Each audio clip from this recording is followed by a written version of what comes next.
His QBR was 16. That's on a scale of 1 to 100. His passer rating was under 80. It was 79.1. I have a question for you guys. And Valiant and Vincent, they're trying to connect Mike McDonald with Michael McDonald, the lead singer of the Doobie Brothers, Blackwater. China Grove, my personal favorite song by the Doobie Brothers, by the way. But what I was going to say is that it just, I need advice from the two of you. So all week long, so we've talked about this on the show before, okay? Week 6 of this past football season, I'm doing the Football Night in America podcast, and the Patriots had beaten the Saints. Great, you beat the Saints. Woo! Good to go to forward to. The Spencer Rattler Saints. Yes, exactly, the Spencer Rattler Saints. But whatever, the Patriots beat the Saints. And Devin McCourty, somewhat facetiously, says, just talk about Drake Maye had a good game in that one, and says, to me, he's like, Drake Maye is the best quarterback from the 2024 draft class. Pointedly at me because he knows I'm such a Jaden Daniels homer. Fine.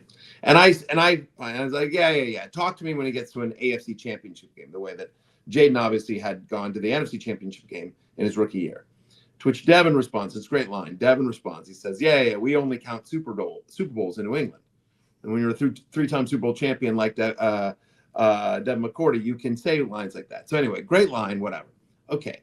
So as they, that made the rounds in the moment, when the Patriots made the AFC championship game, they came back around.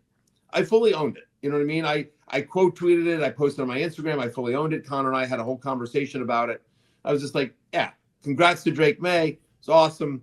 I was wrong. He's my vote for MVP. I've been, you guys know, Drake Maye was on my preseason love list. And I got into an argument on air with Jason Garrett because Jason Garrett had Stafford as his MVP. And I'm like, I think Drake Maye's the MVP. I think he's done more with less than Stafford has. I mean, I think Stafford had a brilliant season, but, Puka Nacua and Devontae Adams and Sean McVay make a lot of things easy. And so I said I would have voted for Drake Maye over Stafford. Okay. So then this week of the Super Bowl, my mentions and my Instagram DMs, everything's just been blowing up. All these guys from Boston showing this clip in my face, blah, blah, blah, just shoving this play on and on, like constant. I'm like, guys, I've already addressed this. I've already talked about it, but on and on. It's like, it's making the rounds again. And they're doing, it's my DMs, it's public, it's on Twitter, it's all these blogs, everything like that. And so here's my advice. This is my question that I need answered from you guys. Because part of me is just like, guys, I've already addressed it. It was a comment in week 6. And honestly, it was a fair comment in week 6 because Jaden Daniels at that point had been to an NFC championship game with the 18th ranked defense. Drake Maye's got a top 5 defense and and candidly an easier schedule. I would argue the AFC East this year was a lot easier than the NFC East last year, that had the eventual Super Bowl champion Philadelphia Eagles in it, and a solid Cowboys team. So, anyway, so my question is that part of me wants to be like, guys, did this. The other part of me is just like, QBR of 16. By the way, he took 6 sacks. He was not good this entire playoff run. He just wasn't. And you can make arguments, bad offensive line, bad weather conditions. But the truth of the matter is that Drake Maye did not have a great playoff stretch. So my question to you two, my social media gurus, is how would you play this if you were me?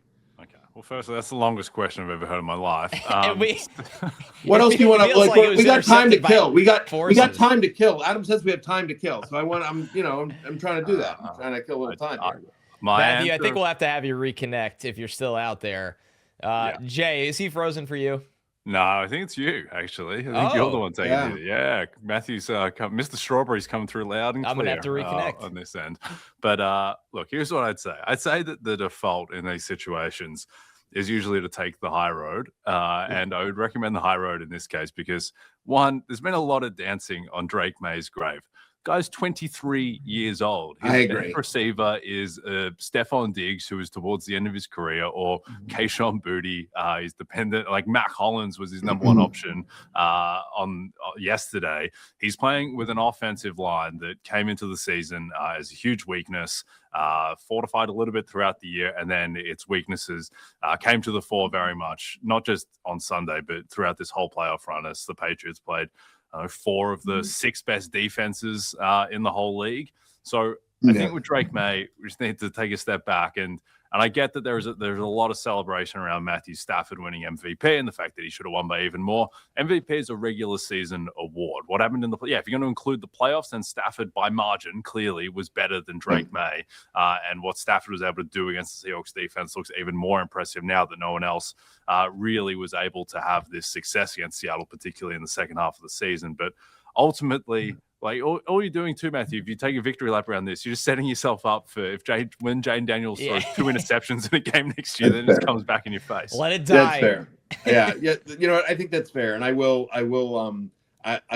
take the high road, which is not something I'm gonna have to find the way to the high road because, as you know, I don't really know my way there, but I'll get a map.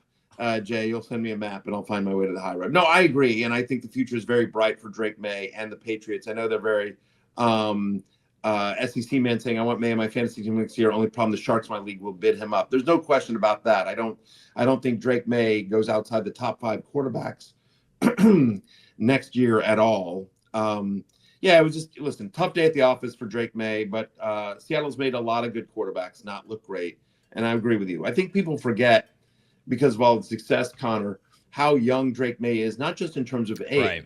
But in terms of playing experience, he was only the starter for, I believe, 1 year at North Carolina, or like a year and a half. Yeah, 2. Yeah, I mean, like he played less than 20 games as a starter in college before he came. I don't remember the exact number, but I know it was in the teens as a starter when he came into the NFL.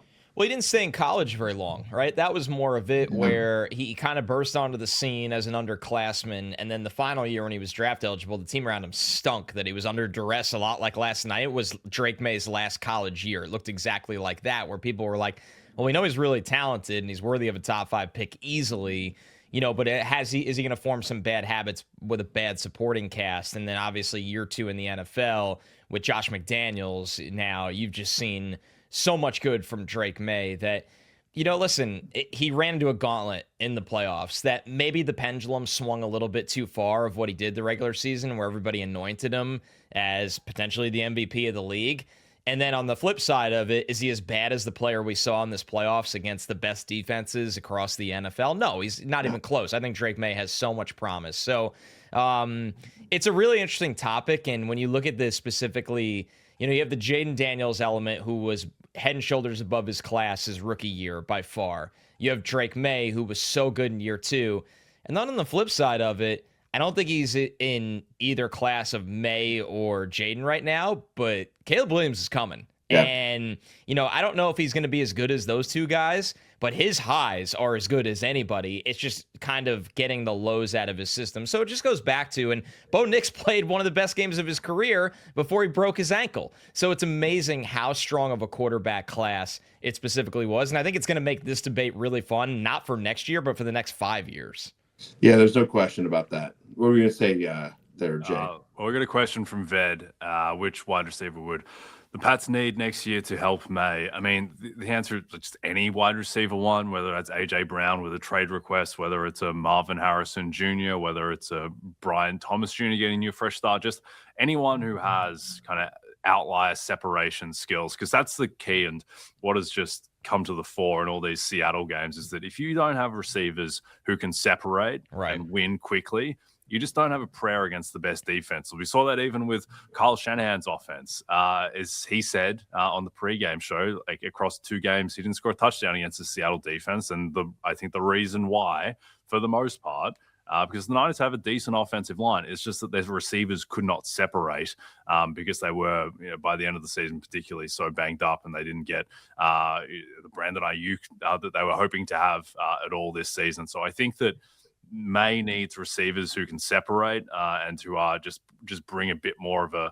talent ceiling to that receiver room. But ultimately, like Connor, like you take a step back, Drake Maye's 23 years old. Just given his age, like I'm not sure if you redrafted the entire league today. Yeah, I think like Josh Allen, Lamar Jackson, these guys are better than Drake Maye right now. They're also like 6-7 years older. Like you can make the case that Drake Maye, if you're drafting the league, there is a chance that Drake Maye goes first overall. Yeah, I mean, there's no question about that. And I think in terms of, like, for me, this is obvious, but it feels like the Patriots' number one concern is offensive line. Like I would like if depending, I don't know what their cap is at the moment, and but like for me, I feel like if I had a choice of going back with the exact same wide receivers next year, but could rebuild the offensive line the way the Bears did this past offseason, right? And take it from one of the worst to like a top 5 unit. Give me that, right? Because it's like, for all the hand wringing and they need better wide receivers, blah blah. Like similar to the Bills, like they got it done. Like this is a team that was in the Super Bowl, right? I mean, right? Yes,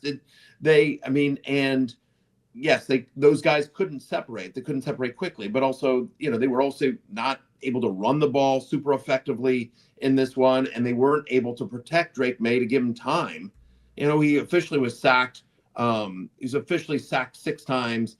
Next Gen Stats has Will Campbell pressured allowed in Super Bowl was 14. They just, it was tough. Hey, it's Matthew Berry from NBCSports.com and RotoWorld.com, and I want to thank you so much for watching whatever it is you just watched, or if nothing else, being too lazy to click out of the autoplay after this video started, after whatever it is you actually wanted to watch finished. But now that you're here, I'd like to take a moment here to ask you respectfully now, okay? I'm asking you respectfully to subscribe to the NFL on NBC YouTube channel. You'll get the latest RotoWorld fantasy news headlines, all sorts of great shows, including my own Fantasy Football Happy Hour. So go subscribe now. Again, I'm asking respectfully.